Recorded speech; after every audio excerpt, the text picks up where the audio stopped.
नमस्कार और स्वागत है आपका हमारे स्पेशल सीरीज आई मैटर्स डेली में। क्या आप जानते हैं कि काला मोतियाबिंद एक ऐसी बीमारी है जो इरिवर्सिबल ब्लाइंडनेस का बहुत बड़ा रीज़न है।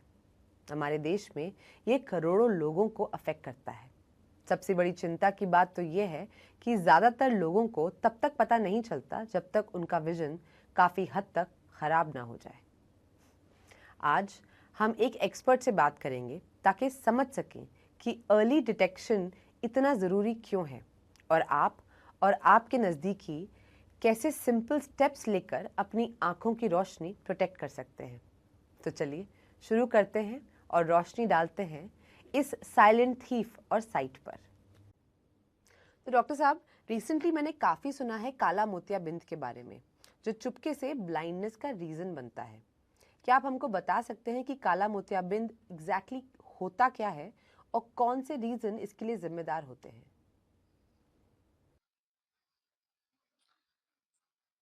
बहुत इम्पोर्टेंट क्वेश्चन आपने पूछा है रिगार्डिंग ग्लोकोमा। ग्लोकोमा जिसको कि काला मोतिया भी बोलते हैं, बड़ी ड्रेडेड डिजीज है। It is also known as silent thief of sight, क्योंकि इसमें पेशेंट को तभी पता लगता है when he has lost maximum of eyesight either in one eye or the other, क्योंकि ये मोस्टली सिम्टमलेस होता है, कोई दर्द वगैरह नहीं होता। और जब एडवांस विजुअल लॉस हो जाता है तब डॉक्टर के पास चेकअप में पता लगता है। कारण इसके बहुत होते हैं, जैसे कि हाई चश्मे का नंबर होना, कोई आंख में चोट लगना, long term steroid eye drops और खाने वाले स्टेरॉयड किसी और बीमारी के लिए जो खाए हों उसकी वजह से। डायबिटिक्स में ज़्यादा कॉमन है। इसके लिए इसका प्रिवेंशन ही ज़रूरी है। क्योर तो जब करते हैं तो क्योर में जितनी नज़र पेशेंट की चली गई वो वापस नहीं आती, जो बची होती है उसको बचाने के लिए ट्रीटमेंट होता है। तो मेरी ये गुजारिश है, मेरी ये सलाह है टू द जनरल पब्लिक कि वो मोस्टली अपनी आंखों का चेकअप 40 साल के बाद रूटीन में ऑप्टिशियन के पास जा जाके चश्मे का नंबर चेक करा के एंड दे आर सेटिस्फाइड 40 पे, 42 पे, 45 पे। But the detailed eye checkup जिसमें कि काला मोतिया पता लगता है, वो एक क्वालिफाइड आई स्पेशलिस्ट पे पता लगेगा। तो पब्लिक को क्वालिफाइड आई स्पेशलिस्ट पे आफ्टर 40 रूटीनली चेक कराने जाना चाहिए, सो दैट इसको अर्ली स्टेजेस में पता लग जाए and the patient can enjoy useful and sharp vision through out life. तो अगर मुझे काला मोतियाबिंद हो जाता है तो सबसे बेस्ट ट्रीटमेंट ऑप्शंस क्या होते हैं और क्या इमीडिएटली मुझे सर्जरी करानी पड़ेगी? क्या ट्रीटमेंट काला मोतियाबिंद के टाइप और स्टेज पे डिपेंड करता है? आपने ठीक पूछा कि ग्लोकोमा में सर्जरी कब की जाती है, उसको मैं अभी कुछ लाइनों के बाद बताऊंगा। मोस्टली ग्लोकोमा में जो डिफेक्ट होता है, ऑप्टिक नर्व जो डैमेज होती है, वो होती है हाई इंट्राओकुलर प्रेशर, आंख का अंदर का जो प्रेशर है वो बढ़ जाता है। तो आज के एरा में हमारे पास बहुत सारी ग्लोकोमा की दवाइयाँ प्रेजेंट हैं। हम पहले एक दवाई से स्टार्ट करते हैं, फिर या तो उसको बदलते हैं या उसमें कुछ ऐड करते हैं, और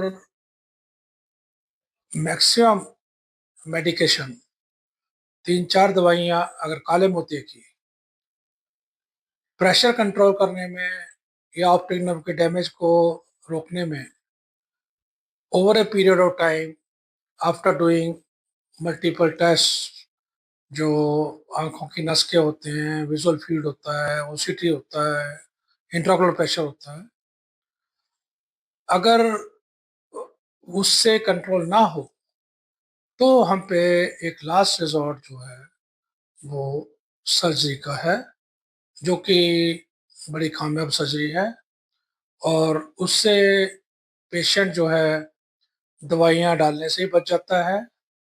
लेकिन जैसा कि आपको पता ही होगा, हर सर्जरी का फ़ायदा नुकसान होता है, तो कोशिश हमारी यही होती है कि सर्जरी के बगैर ही मेडिसिन्स पे काम चलता रहे और पेशेंट की नज़र बरकरार रहे। Thank you. मैंने यहाँ तक सुना है कि कुछ सिंपल डेली साइंस होते हैं, जैसे आई पेन या चश्मे का नंबर अचानक बढ़ जाना, ये काला मोतियाबिंद के अर्ली साइंस होते हैं। क्या आप इसके सिम्टम्स के बारे में हमें कुछ और बता सकते हैं? आपने ठीक सवाल उठाया कि क्या चश्मे का नंबर ज़्यादा चेंज होना, बार-बार चेंज होना ग्लाकोमा की निशानी है। देखो, चश्मे का नंबर तो 40 साल की उम्र के बाद वैसे भी बॉडी की एजिंग के हिसाब से चेंज होता रहता है। तो लेकिन एक खास तरह का ग्लाकोमा होता है, एक्यूट एंगल कोज़ल ग्लाकोमा, जिसमें कि पेशेंट को आँख में दर्द भी होगा। जब वो बल्ब की तरफ देखेगा तो उसको सतरंगी गोले दिखाई देंगे, जैसे कि इंद्रधनुष अपना बारिश के टाइम में दिखता है, जिसको अभी ग्योर बोलते हैं। तो वो अगर दिखता है, those patients are really lucky, क्योंकि उसमें दर्द हुआ, सतरंगी को दिख रहे हैं, तो वो पेशेंट को जल्दी मेडिकल अटेंशन मिल जाती है। They rush to the doctor and their vision gets hardly damaged because they get the early treatment. So this is, I'll call it a better type of glaucoma. एक और concern है कि अगर जैसे diabetes हो किसी को या हाइपरटेंशन जैसी कोई कोमॉर्बिडिटीज हो, तो क्या ये काला मोतियाबिंद को और खराब कर सकता है? और ऐसे केसेस में हमें क्या-क्या प्रिकॉशंस लेने चाहिए? आपने ठीक पूछा कि आजकल because of lifestyle, because of lack of exercise, because of dietary habits, blood pressure और शुगर बहुत रैम्पेंट है और ऐसे में काले मोतिये के चांसेस भी ज़्यादा होते हैं। दूसरा, काला मोतिया किसी को हो जाए तो उससे ऑप्टिक नर्व डैमेज होने के चांसेस इसलिए ज़्यादा रहते हैं क्योंकि ये खुद में ऐसी बीमारियां हैं जो कि ऑप्टिक नर्व में जो हमारी ब्लड सर्कुलेशन होती है उसको हैम्पर करती हैं और ऑप्टिक नर्व का damage as compare to non diabetic non hypertensive ज़्यादा बढ़ जाता है। तो इसमें मेरी सलाह यही है कि diabetes, hypertension should be well controlled with drugs, with change of lifestyle, with dietary habits, and काले मोतिये की दवाई लगातार डालते रहें, उसमें कोई नागा ना हो और डॉक्टर के बताए अनुसार जब जब डॉक्टर बुलाए तब तक आप नियमित जांच कराते रहें, सो दैट आपकी आंखों की रोशनी बरकरार रहे। Thank you. और फाइनली, क्या आप काला मोतियाबिंद को लेके कुछ गलत फहमियों पे रोशनी डाल सकते हैं? हाँ, लोगों में ये धारणा है, पीपल बिलीव कि ग्लाकोमा या काला मोतिया एज रिलेटेड प्रॉब्लम है, बुजुर्गों को होती है, बड़ी उम्र वालों को होती है।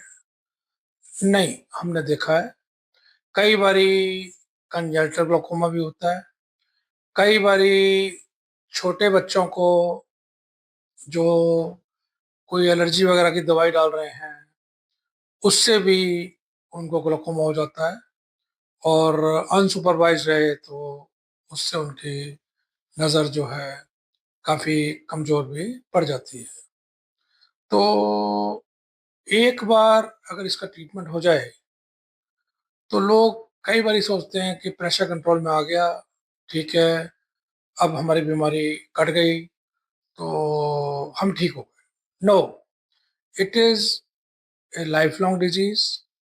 इसमें हमारे यहाँ तो डिस्ट्रिक्ट हॉस्पिटल में ये डायरेक्शंस है कि we give instruction at the first visit that glaucoma medication has to be continued lifelong, and lifelong regular visits are must to save eye, because save vision, because the lost vision cannot be regained. So it is our duty to educate our patient and general population that जो नज़र बची है उसको बरकरार रखें through out life. Thank you. धन्यवाद।